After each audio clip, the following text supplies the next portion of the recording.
দেশে প্রথমবারের মতো ১২০০-র উপরে কোরআনে হাফেজদের অ্যাওয়ার্ড দিয়েছে তানজিমুল উম্মাহ। প্রতিষ্ঠানটির ১২তম হিফজুল কোরআন অ্যাওয়ার্ড ও কোরআন উৎসব অনুষ্ঠানে এ অ্যাওয়ার্ড প্রদান করা হয়। সকাল থেকে দিনব্যাপী এ আয়োজনে প্রথমার্ধে ছেলে হাফেজদের সম্মাননা দেয়া হয়, পরে বিকেলে সম্মাননা দেয়া হয় কোরআনে হাফেজ মেয়েদের। এবারে প্রথম ছাত্রদের পাশাপাশি তাদের অভিভাবকদেরও দেয়া হয় সম্মাননা।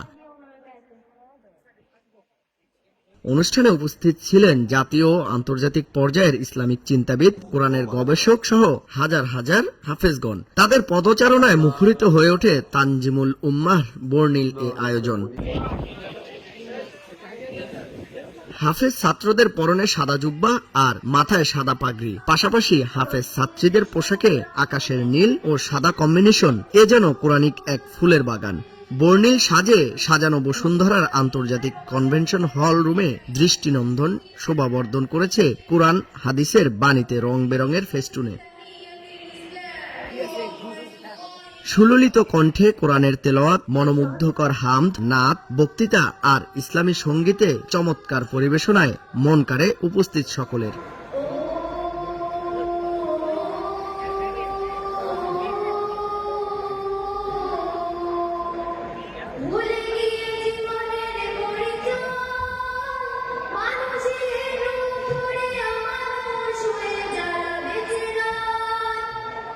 তবে এর মধ্যে সবচেয়ে মন ছুঁয়েছে মাত্র ৬ মাসে কোরআনে হাফেজ হওয়া তানজিমুল উম্মার এই হাফেজে কোরআনের তেলাওয়াতে।